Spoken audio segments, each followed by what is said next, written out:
제14장 삼손은 딥나로 내려갔다가 거기에서 블레셋 처녀 하나를 보고 부모에게로 돌아와서 청을 드렸다. 제가 딥나에 갔다가 블레셋 처녀 하나를 보았습니다. 그 처녀한테 장가들고 싶은데 얻어주십시오. 그러나 그의 부모는 그러지 못한다고 하였다. 내 일족이나 내 결의 가운데는 여자가 없어서 할례도 받지 않은 블레셋 섹시를 얻으려느냐?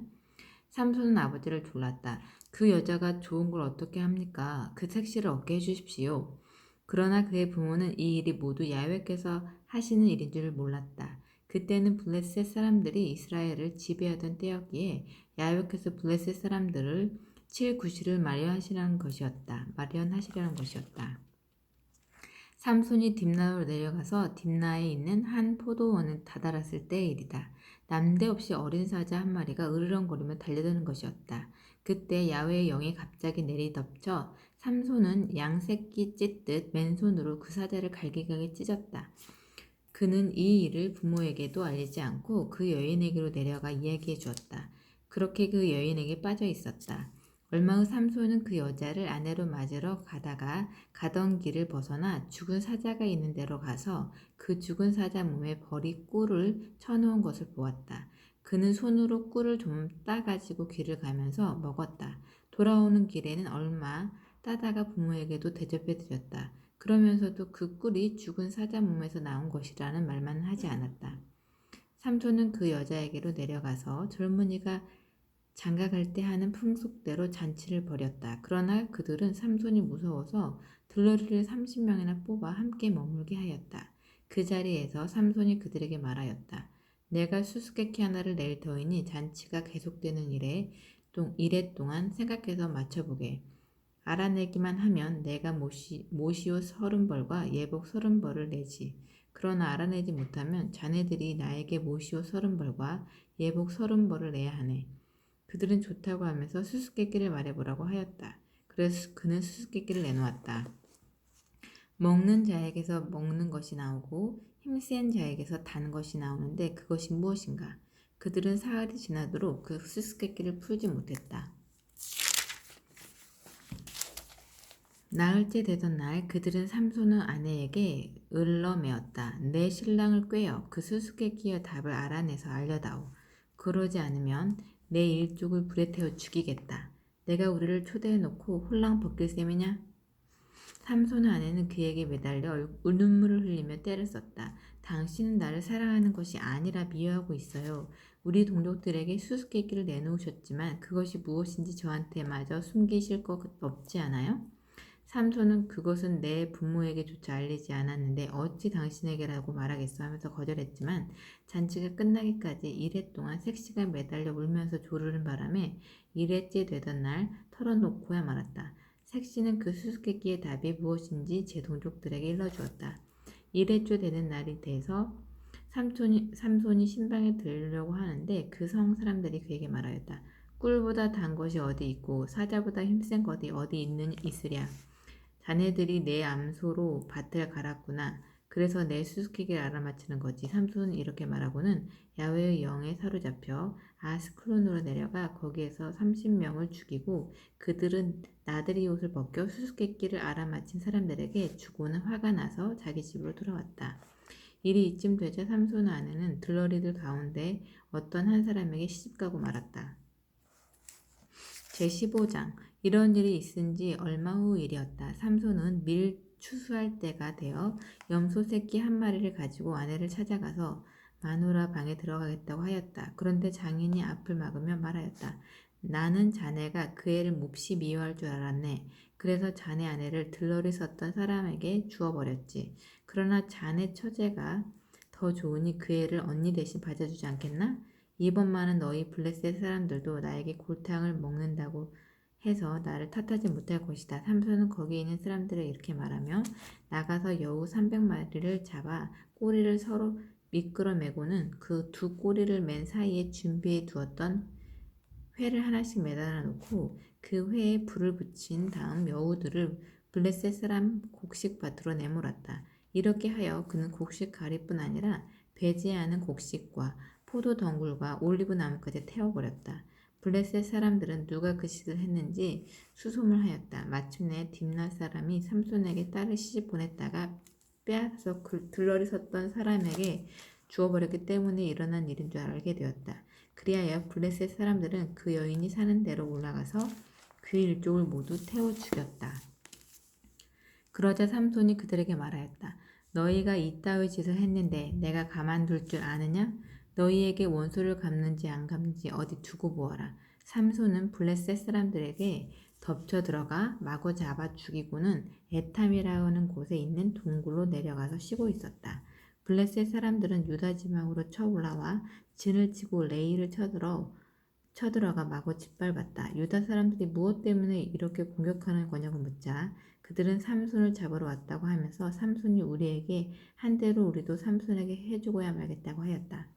이 말을 듣고 유다 사람 3,000명이 에탐에 있는 동굴로 내려가 삼손에게 말하였다.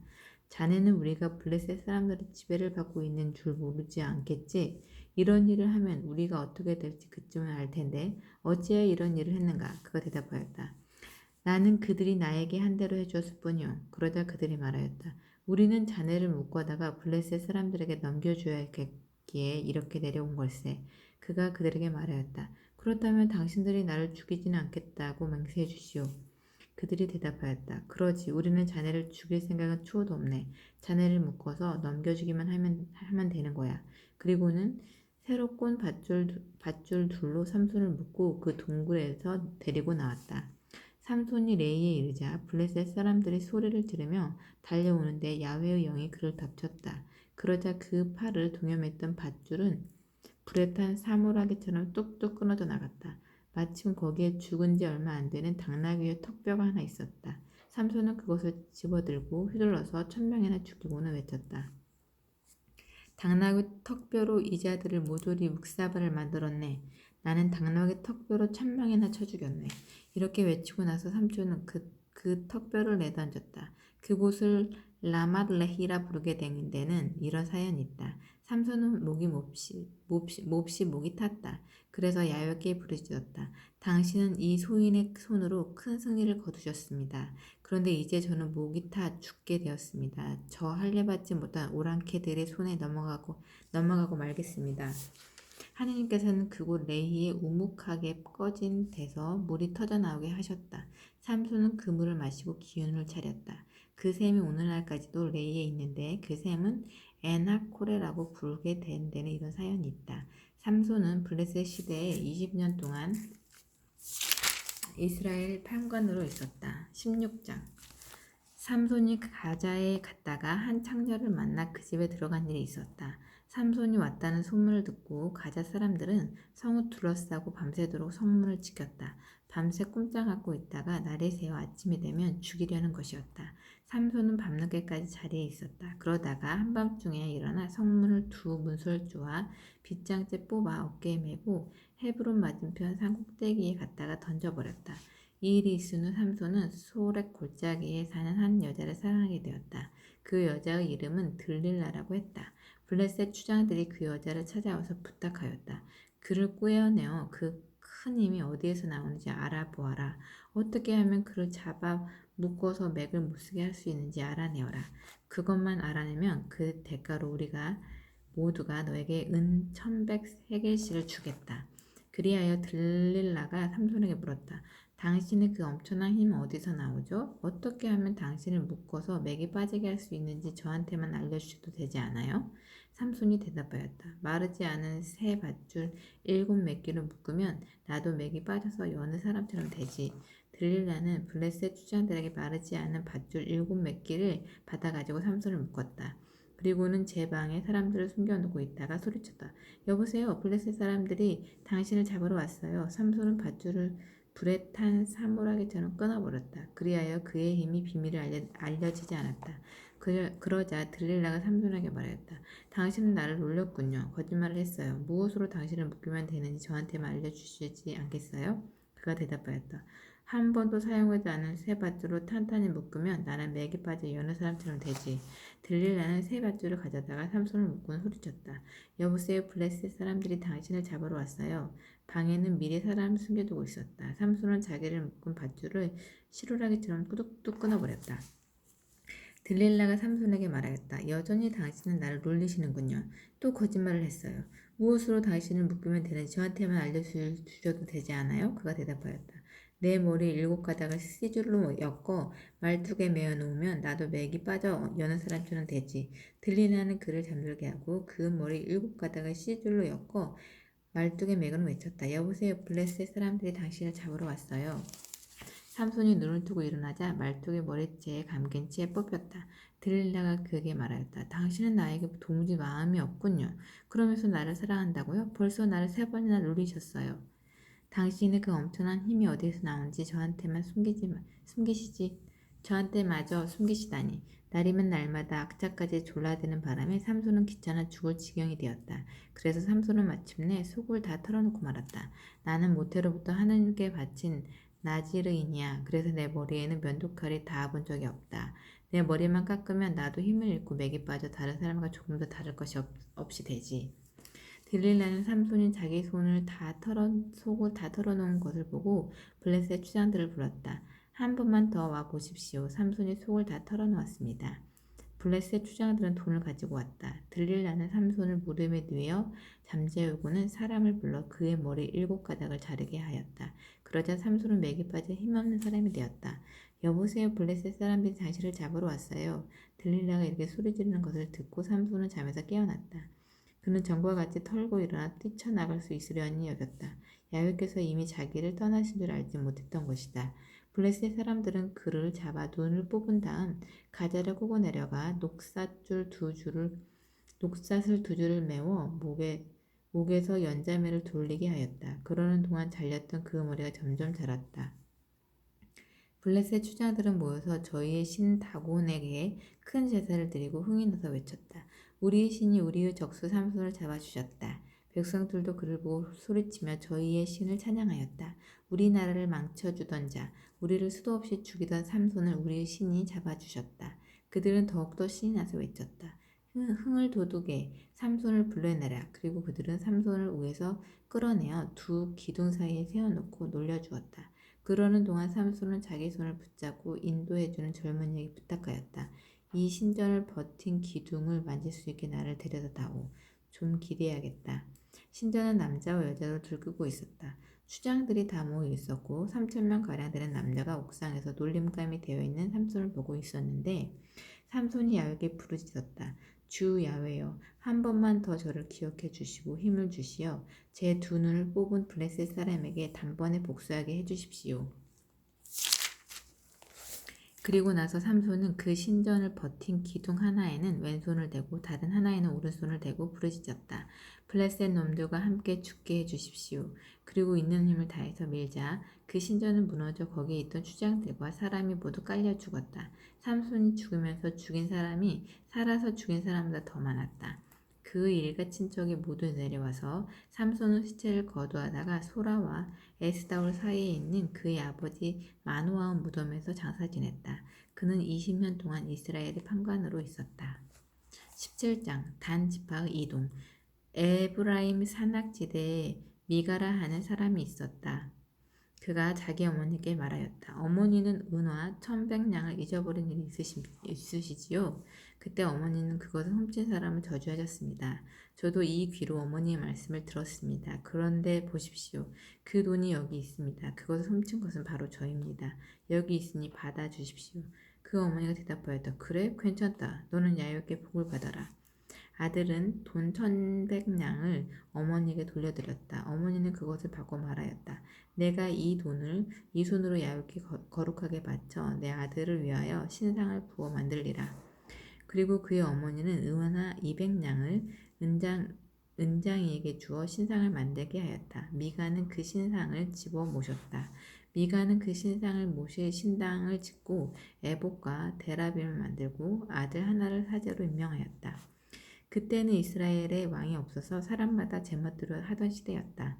유다 지파에 속한 유다 베들레헴에 한 젊은이가 있었는데 그는 레위인으로서 거기에 몸부져 살고 있었다.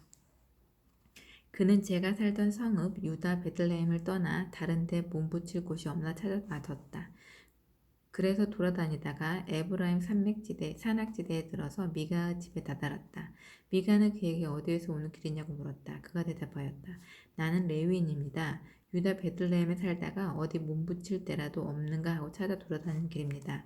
내 집에 있으면서 어른이 되어주시고 사제가 되어주시오. 그러면 1년에 은화 10량을 드리리라. 그리고 의식주 문제는 우리가 해결해 드리리라. 미가는 이렇게 그 레위인의 귀에 솔깃한 말을 하였다. 레위인은 그 집에 머물기를 승낙하였다. 그 젊은이는 미가의 친자식처럼 되었다. 그 젊은 레위인은 임직식을 거쳐 미가의 사제가 되어 그 집에 머물렀다. 미가는 이제 레위인을 사조로 삼았으나 야훼께서 자기에게 잘해주시리라고 믿었다. 18장. 그때에는 이스라엘에 왕이 없었다. 당시에 단 지파는 다른 이스라엘 지파처럼 자기네 몫으로 받은 유산이 없었으므로 정주할 땅을 찾고 있었다. 그리하여 단 사람들은 저희 가문에서 용감한 사람 5을 보내어 돌아다니며 그럴듯한 땅을 찾아보게 하였다.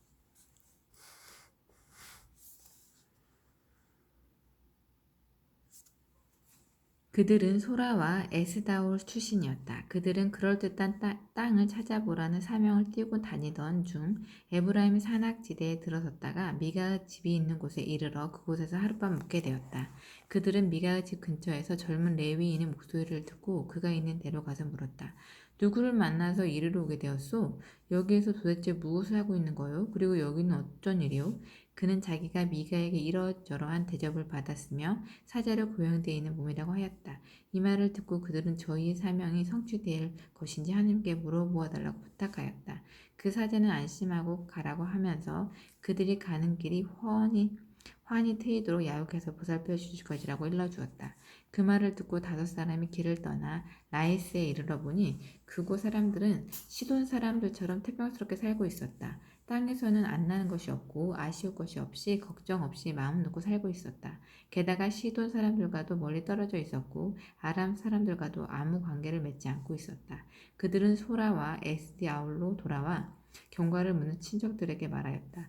어서 치러 올라갑시다. 우리는 정말 좋은 땅을 보고 왔습니다. 이렇게 멍하니 있을 때가 아닙니다. 우물쭈물 하지 말고 가서 그 땅을 차지합시다. 가서들 보십시오. 땅은 넓은데 사람들은 방심하고 있습니다. 하나님께서는 정녕 우리에게 그 땅을 주셨습니다. 거기에는 세상에서 볼 수 있는 것이면 무엇이든지 다 있습니다. 없는 것이 없습니다. 단지파 사람들은 600명이 무장하고 소라와 에스데오를 떠났다. 그들은 유다 지방에 있는 키럇 여아림에 올라가 진을 쳤다. 이런 일이 있었다고 해서 그곳을 오늘날도 단의 진지라고 부른다. 그곳은 키럇 여아림 서쪽에 있다. 그들은 그곳을 떠나 에브라임 산악지대로 건너가 미가의 집에 다다랐다. 그 땅을 둘러보고 온 5사람이 같이 가던 사람들에게 말하였다. 여기 집에 여러 채 있는데 에봇과 데라빔과 부어 만든 신상이 있는 줄 알고들 있지요? 어떻게 할지 알아서들 하시오. 그들은 미가 집에 사는 젊은 레위인을 거처 쪽으로 가서 그에게 문안하고는 600명 무장대로 하여금 대문을 지키도록 하였다. 그 땅을 돌아보고 온 5사람이 그 집으로 들어가 부어 만든 신상과 에봇과 데라빔을 가지고 나왔다. 그동안 그 사제는 600명 무장대와 함께 대문간에 서 있었다. 그들이 미가의 집에 들어가 부어 만든 신상과 에봇과 데라빔을 가지고 나오는데 사제가 어찌 된 일이냐고 물었다. 그들은 그에게 가만히 있으라고 하며 이렇게 말하였다. 입을 다물고 따라만 오시오. 당신은 우리의 어른이 되고 사제가 되어주시오. 한 집안의 사제가 되는 것이 좋겠소? 아니면 이스라엘의 한 지파, 한 가문의 사제가 되는 게 좋겠소? 사제는 너무 기뻐서 에봇과 데라빔과 신상을 가지고 가는 무리들에게 둘러싸여 길을 떠났다. 그들은 전사 아닌 자들을 앞세워 가축을 몰게 하고 온갖 값진 것을 가지고 발길을 돌려서 떠났다. 그들이 미가의 집을 떠나 얼마를 간 다음에야 미가의 이웃 사람들이 고함을 지르며 그들을 쫓아왔다. 그들이 부르는 소리를 듣고 단 사람들을 돌아서서 무슨 일로 그렇게 고함을 지르냐고 미가에게 물었다. 그가 대답하였다. 너희는 내가 만들어 섬기던 신을 빼앗고 사제까지도 데려가고 있지 않느냐. 내 것을 모조리 쓸어가면서 뻔뻔스럽게도 무슨 일이냐고 묻다니. 단 사람들이 으름장을 놓았다. 내 말을 더 듣고 싶지 않다. 이 사람들이 불끈하게 너희에게 달려들기만 하면 내 일족은 없다. 미가는 상대가 강한 것을 알고 집으로 돌아가고 단 사람들도 가던 길을 갔다. 이렇게 해서 단 사람들은 미가가 만든 신상과 그 신을 섬기던 사제를 데리고 사람들이 걱정 없이 방심하고 사는 라이스로 갔다. 거기에서 그들은 온 주민들을 칼로 쳐 죽이고 성읍에 불을 놓았다. 그 성읍은 시돈에서 멀리 떨어져 있었고 또 아람인들과는 아무런 관계가 없었기 때문에 와서 도와줄 사람이 없었다. 그 성읍은 벳르흡 가까운 계곡에 있었다. 단 사람들은 그 성읍을 재건하여 자리를 잡고는 그 성읍 이름을 이스라엘에서 난 저희의 조상 단의 이름을 따서 단이라고 지었다. 그 성읍의 본래 이름은 라이스였다. 단 사람들은 가지고 간 신상을 세우고 섬겼다. 게르솜의 아들이요 모세의 손자인 요나단이 단 지파 사자가 되었고 그 땅 주민이 사로잡혀 갈 때까지 대대로 그의 후손이 사자 노릇을 하였다. 단 사람들은 미가가 만든 신상을 세우고 섬겼는데 그 신상은 하느님의 집이 실로에 있는 동안 주고 거기에 있었다. 19장 기브라인들의 만행. 이스라엘에 아직 왕이 없던 때에 레위인 한 사람이 있었는데 그는 에브라임 산 깊숙이 들어가 몸부쳐 살고 있었다. 그에게는 유다 베들레헴에서 데려온 첩이 하나 있었다. 그 첩은 화나는 일이 있어서 그를 버리고 베들레헴 성내에 있는 친정으로 돌아가 거기에서 넉 달가량 머물고 있었다. 남편은 그를 찾아가 달래어 데려오려고 종을 데리고 나귀 2마리를 끌어내어 길을 나섰다. 그가 처가에 이르자 장인이 기꺼이 마중하였다. 그는 장인의 광권에 못 이겨 사흘을 머물며 같이 먹고 마시며 묵었다. 나흘째 되는 날 그 레위인이 일찍 일어나 떠나려고 하자 장인이 사위에게 권하였다. 요기를 좀 하고 나서 천천히 떠나도 좋지 않은가? 그래서 둘이 같이 앉아 먹고 마시는데 장인이 사위에게 권하는 것이었다. 하룻밤만 더 먹으면서 놀다 가게. 그래도 일어나 떠나려고 하는데 장인이 다시 권하였다. 그래서 그는 하룻밤을 더 묵었다. 닷새째 되는 날 아침에 일어나 떠나려 했지만 장인은 우선 요기나 하자고 권하였다. 둘이 앉아서 먹고 마시기 시작한 것이 어느덧 날이 기울게 되었다. 그제야 그 사람이 첩과 종을 데리고 떠나려고 하자 장인이 다시 권하였다. 여보게 오늘은 이미 날이 저물어 저녁이 되었는데 하룻밤 더 묵어 가게나. 이렇게 날이 저물었는데 즐겁게 놀다 내일 아침 일찍 일어나 길을 떠나는 건 어떤가? 그러나 그 사람은 그날 밤 그곳에 묵을 생각이 없어 길을 떠났다. 얼마 가다가 여부 스인이 사는 예루살렘이 마주 보이는 곳에 이르렀다. 그는 나귀 2마리에 안장을 얹어가지고 첩과 종을 데리고 가는 길이었다. 여부 수인들이 사는 곳에 이르렀을 때는 이미 날이 많이 기울어 있었다. 그래서 종이 주인에게 아뢰었다. 이제 그만 이 여부 수인을 성에 들러서 묵어 가십시오. 주인이 대답하였다. 이스라엘 백성과는 피가 다른 민족이 사는 성인데 들를 수 없다. 기브아까지는 가야지. 기브하든지 라마든지 어느 한 곳에 가서 묵자. 그들은 그곳을 지나쳐 가다가 베냐민 지파에 속한 기브아 가까이 이르렀는데 해는 이미 져 있었다.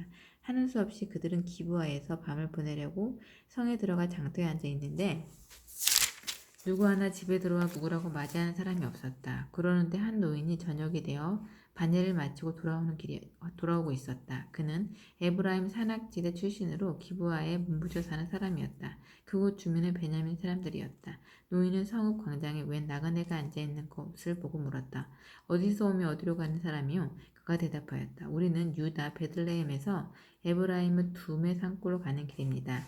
나는 유다 베들레헴으로 갔다가 이제 집으로 돌아가는 참인데 아무도 자기 집을 맞아들이는 사람이 없군요. 우리에겐 나귀가 먹을 겨와 여물이 있습니다. 나와 같이 가는 이 마누라와 종이 먹을 양식도 넉넉히 하게 있습니다. 노인이 그에게 말하였다. 잘 오셨소. 무엇이든지 아쉬운 것이 있으면 내가 돌봐드리리라. 이런 장터에서야 밤을 지낼 수 없지 않소? 그리하여 노인은 그를 자기 집으로 맞아들이고는 곧 나귀에게 여물을 주고 나그네 일행에게는 발 씻을 물과 음식을 대접하였다. 그들이 한참 맛있게 먹고 있는데 그 성에 있는 무레배들이 몰려와서 집을 에워싸고 문을 두드리며 노인에게 요구하였다. 영감집에 든 자를 내보내시오. 좀 따질 일이 있으니까. 그러자 노인이 밖으로 나가 그들에게 말하였다. 이 사람들 그게 어디 될 말인가? 이런 나쁜 짓을 하다니. 이분은 이미 내 집에 들어왔는데 그런 고약한 짓을 하지 말게나. 나에게 처녀딸이 하나 있는데 내어줄 터이니 욕을 보이든 말든 좋은 대로 하게. 그러나 이 사람에게만은 그런 고약한 짓을 해서는 안 되네. 그들이 이 말을 듣고 들으려고 하지 않는 것을 보고 레위인은 자기 첩을 밖에 있는 자들에게 넘겨주었다. 그들은 잔인하게도 그 여자를 밤새도록 욕보였다. 그러다가 동이 뜰 때가 되서야 그 여자를 놓아 보냈다. 날이 밝자 그 여인은 남편 있는 집으로 돌아와 환히 밝기까지 문지방에 쓰러져 있었다. 남편은 아침에 일어나 대문을 열고 다시 길을 떠나려고 나서다가 제첩의 손으로 문지방을 붙잡은 채 문에 쓰러져 있는 것을 보았다. 일어나 가자고 하였으나 대답이 없었다. 그는 첩을 나귀에 얹어가지고 자기 고장을 향해 길을 떠났다. 그는 집에 도착하는 길로 칼을 뽑아 자기 첩의 시체를 12조각으로 내가지고는 이스라엘 전국에 보냈다. 그는 사람들을 보내면서 온 이스라엘 사람들에게 이렇게 말하라고 일러주었다. 이스라엘 백성이 이집트 땅에서 나온 날부터 바로 이날까지 이런 일이 일찍이 있었습니까? 이 사건을 심중히 심사하여 어떤 결정을 내리실지 그 의견을 말해주시기 바랍니다. 그것을 보는 사람마다 외쳤다. 이렇게 끔찍한 일은 이스라엘 백성이 이집트에서 나온 날부터 이날까지 일찍이 없었고 또 본 적도 없는 일이다. 20장 베냐민 전쟁. 그리하여 단으로부터 부엘세바에 이르는 지방과 길르앗 지방에서 온 이스라엘 백성이 떨쳐 나왔다. 전체 회중은 미스바에 올라가 야훼 앞에 일제히 모였다. 이스라엘 정군의 지휘관들은 이스라엘 각 지파를 거느리고 하느님의 군대를 이루어 가지고 나섰다. 이렇게 칼을 차고 나서 보병이 40만이나 되었다. 베냐민 사람들은 이스라엘 백성이 미스바에 올라가 모였다는 소식을 들었다. 그때 이스라엘 백성들은 그런 나쁜 일이 어떻게 일어났는지 말하라고 하였다. 살해된 여인은 남편인 그 레위인이 대답하였다. 나는 첩을 데리고 베냐민 지파에 속한 기브아에 간 일이 있습니다. 거기에서 하룻밤을 묵으려고 했는데 기브아의 어른이라는 것들이 일어나 내게 묵고 있던 집을 에워싸고 나를 죽이려 했습니다. 그랬다가 내 첩을 욕보여 죽게 했던 것입니다. 나는 내 첩의 시체를 가져다가 토막을 내어 우리가 상속받은 이스라엘 전 지역에 보냈습니다. 그들이 이스라엘에서 얼마나 더럽고 얼마나 고역한 짓을 했는지 알리려는 것이었습니다. 이스라엘 거래여, 여러분이 이렇게 다 모였으니 이 사건을 어떻게 처리해야 할지 지금 당장 결정을 내려주시기 바랍니다. 정군이 일제히 일어나 외쳤다. 우리는 아무도 자기 천막에 돌아가지 못한다. 아무도 자기 집으로 돌아가지 못한다. 이제 기브아 놈들에게 이렇게 하자. 제비를 뽑는데 이스라엘 각 지파에서 100명마다 10사람을 뽑고 1000명마다 100명을, 10,000명마다 1000명을 뽑아 굴량미를 모으자. 베냐민 지파에 속한 기브아 놈들이 이스라엘에서 저지른 이 고약한 일을 보복하러 올라갈 사람들의 양식을 모으자. 그리하여 이스라엘 사람들은 모두 뜻을 모아 그 성을 치려고 모였다. 그리고 나서 이스라엘 지파들은 베냐민 온 지파에 전가를 보내었다. 너희가 이렇게 끔찍한 일을 저지르다니 어찌 이럴 수가 있느냐. 이제 기브아에 있는 그 무레베들을 내놓아라. 그 녀석들을 사형에 처하여 이스라엘 가운데에서 악을 뿌리 뽑으려야겠다. 그러나 베냐민 사람들은 동족 이스라엘 사람들의 말을 들으려 하지 않았다. 베냐민 사람들은 이스라엘 사람들과 싸우려고 살던 성읍을 떠나 기브아에 집결하였다. 그날 여러 성읍에서 모여온 베냐민 사람들을 점호해보니 기브아 주민 말고도 칼찬 군인이 26,000명이나 되었다. 그 군대에는 왼손잡이 정예 부대 700명이 있었는데 그들은 머리카락 하나 빗나가지 않게 마치는 돌팔 매질이 명수였다. 이스라엘 사람도 점호를 하니 베냐민 지파를 빼고 칼을 찬 군인이 40만이나 되었다. 그들은 길을 떠나 베델에 올라가 하나님께 물었다. 우리 이스라엘 사람들 가운데서 누가 먼저 나가 베냐민을 칠까요? 야훼께서 대답하였다. 유다가 앞장을 서라. 아침이 되어 이스라엘 군은 출동하여 기브아를 마주보고 진을 쳤다. 그들은 베냐민과 싸우려고 출동하여 기브아를 마주보고 대우를 정리하였는데 베냐민 군은 기브아에서 나와 이스라엘 군을 쳤다. 그날 전사한 이스라엘 군은 22,000명이나 되었다. 이스라엘 사람들은 야훼께 나가 저녁이 되도록 그 앞에서 통곡하면서 다시 물어보았다. 우리가 우리 동족인 베냐민 사람들과 한 번 더 싸워야 합니까? 야훼께서 대답하였다. 쳐 올라가거라. 이스라엘 군은 다시 용기를 내어 전날 밤 같은 지점에서 전투 대회를 벌였다. 둘째 날도 이스라엘 군은 베냐민 군에 접근해 갔다. 그런데 그날도 베냐민은 기브아에서 마주쳐 나와 다실의 이스라엘 군 18,000명을 쳐 죽였다. 이때 죽은 사람들은 모두 칼을 쓰는 군인들이었다. 이스라엘 백성과 적군은 베델로 일제에 올라가 야훼 앞에 앉아 통곡하며 저녁 때가 되도록 온종일 단식하고 야훼께 번제와 친교제를 올리고 야훼께 여쭈었다. 그때에 하느님의 계약궤를 가지고 거기 있었고 계약궤를 모시는 사제는 아론의 손자이자 엘르아자르 아들인 비느하슈였다. 우리가 다시 올라가 우리 동족 베냐민 사람들을 쳐야 합니까? 아니면 이제 그만둬야 합니까? 야곱께서 대답하셨다. 나가거라. 내일 내가 그들을 너희 손에 붙이리라. 이스라엘은 기브아를 살면서 돌아가며 복병을 배치하였다. 사흘째 되는 날 이스라엘 군은 베냐민 군을 치러 올라가서 전과 마찬가지로 양쪽에 대열을 벌였다. 베냐민 군은 성을 비우고 그들을 맞아 싸우려고 나왔다. 전과 마찬가지로 그들은 베델로 가는 길과 기브온으로 가는 길에서 이스라엘 군을 쳐주기 시작하여 그 벌에서 40명가량 죽었다. 베냐민 군은 이스라엘 군이 먼저처럼 도망칠 것이라고 생각하였지만 이스라엘 군은 도망치는 체하며 적군을 성에다 큰 길까지 유인해 내기로 작전을 세웠다. 한편 이스라엘 주력 부대는 있던 자리를 떠나 바알 다말에서 전투태세에 들어갔고 이스라엘 매복 부대는 기브아 주변에 숨어 있다가 그곳에서 쏟아져 나왔다. 그때 전 이스라엘 군에서 뽑힌 10,000명 정예 부대가 기브아 정면에 나타났다. 싸움을 치열하였다. 베냐민 사람들은 자기들이 앞으로 얼마나 비참한 일을 당할지 까맣게 몰랐다. 야곱께서 이스라엘 눈앞에서 베냐민을 치셨다. 그날 이스라엘 군은 칼 쓰는 베냐민 군인 25,000명을 죽였다. 베냐민 군은 자기네가 패하였음을 알았다. 이스라엘 군이 베냐민 군이 보는 데서 뒤로 물러선 것을 기브아 주변에 복병을 배치해둔 것을 믿었기 때문이었다. 복병은 재빨리 기브아에 밀려들어가 온 성 주민을 쳐 죽였다. 이스라엘 군은 복병과 신호를 짜두었다. 그 성에서 연기가 치솟으면 싸우던 이스라엘 군은 발길을 돌리게 되었다. 그것도 모르고 베냐민 군은 이스라엘 군을 30명가량 죽이면서 이스라엘 군이 저번 전투 때처럼 도망치는 줄만 알았던 것이다. 신호로 삼았던 대로 연기가 그 성에서 기둥처럼 오르기 시작하였다. 베냐민 군인들이 돌아다 보니 온 성이 불길했어야 하늘로 올라가는 것이 아닌가. 때를 놓치지 않고 이스라엘 군이 돌아섰고 베냐민 군인들은 자기들의 운명이 닿은 줄 알고는 갈팡질팡하게 되었다. 그들은 이스라엘 군 앞에서 발길을 돌려 광야 쪽으로 빠져나가려고 하였지만 벗어날 길이 없었다. 성에서 나온 부대도 한데 어울려 그들을 도륙하였다.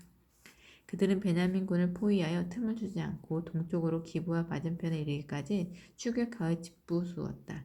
그때 쓰러진 베냐민 용사는 18,000명이나 되었다. 남은 자들은 방향을 바꿔 광야를 통과하여 림몬 바위에 데까지 도망쳤다. 그리로 가는 길에서도 이스라엘 군은 적을 5,000명이나 쳐 죽이고 또 기둥까지 따라가며 남은 2,000명을 죽였다. 이렇게 해서 그날 죽은 베냐민 전사자 총수는 25,000명이었다. 그들은 모두 칼을 쓰는 용사들이었다. 그러나 600명은 광야를 통과하여 리몬 바위까지 도망쳐서 넉 달을 그 바위 있는 곳에서 머물러 있었다. 이스라엘 군은 다시 베냐민의 민간인들에게로 돌아가서 그 성 사람과 짐승을 만나는 대로 칼로 쳐 죽이고 하나도 남기지 않았다. 그리고 다른 성읍들에도 닥치는 대로 모조리 불을 놓았다. 21장 이스라엘 사람들은 미스바에서 아무도 딸을 베냐민 가문에 시집 보내지 않겠다고 맹세하였다.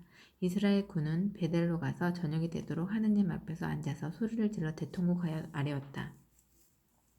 이스라엘 하느님 야훼여, 어찌하여 이스라엘에 이런 일이 당해야 했습니까? 어찌하여 오늘 이스라엘에서 지파 하나가 없어진 일이 생기고 말았습니까? 이튿날 이스라엘 군은 일찍 일어나 그곳에 제단을 쌓고 번제와 친구제를 드리면서 이스라엘 지파 중에 어느 지파가 야훼 앞에 모인 이 대회에 참석하지 않았는지 알아보았다. 누구든지 미스바로 야훼 앞에 나오지 않으면 사형에 처한다고 엄습히 서야 했기 때문이었다. 이스라엘 백성은 동족인 베냐민 지파를 생각하고 마음들이 언짢았다. 오늘 이스라엘에서 지파 하나가 없어졌구나. 우리가 아무도 딸을 베냐민 가문에 시집 보내지 않겠다고 야훼께 서약을 해놓았으니 살아남은 사람에게 어떻게 아내를 얻을 수 있습니까? 그래서 이렇게 울었던 것이다. 이스라엘 지파 중에 어느 지파가 미스바에 올라와 야훼 옆에 나오지 않았느냐. 그런데 야베스 길르앗에서는 이 대회에 나온 사람이 하나도 없었다. 전무해 보니 과연 야베스 길르앗 주민 가운데서는 하나도 나오지 않은 것이 드러났다. 그래서 회중은 가장 용맹스러운 사람 12,000명을 그리로 보내면서 지시하였다. 야베스 길르앗으로 가서 여자와 아이들까지 온 주민을 칼로 쳐 죽여라. 너희가 할 일은 이것이다. 모든 사내를 죽이고 사내와 한자리에 든 적이 있는 여자들도 전멸시키고 처녀들만 남겨두어라. 그들은 이 명령들을 하고는 야베스 길르앗 주민 가운데서 사내와 한자리에 든 적이 없는 처녀 400명을 찾아내어 가나안 땅 실로에 있는 진지로 데려왔다. 그리고 나서 온 회중은 사람을 보내어 림몬 바위에 있는 베냐민 사람들과 화해하자고 하였다. 베냐민 사람들은 돌아와서 살아남은 야베스 길리앗 여인들을 아내를 맡게 되었다. 그러나 여자 수가 모자랐다.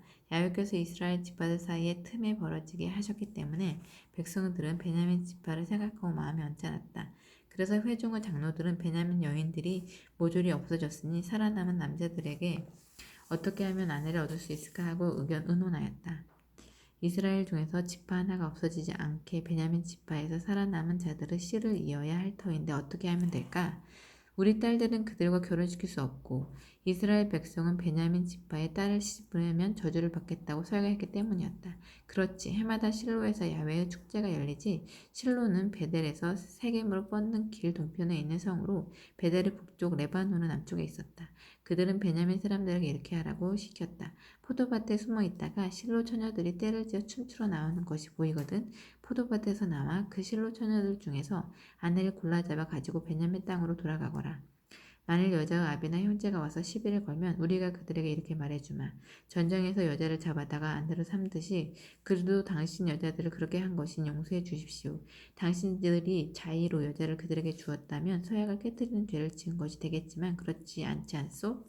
베냐민 사람들은 그 말대로 춤추는 여인들을 붙잡아 산의 수요만큼 아내감을 골라가지고 자기들 상속지로 돌아와서 성읍들을 재건하고 살게 되었다. 이렇게 해준 다음 이스라엘 백성은 그곳을 떠나 각각 자기 지파, 자기 가문이 사는 상속지로 흩어져 돌아갔다. 그때는 이스라엘에 왕이 없어서 사람마다 제멋대로 하던 시대였다.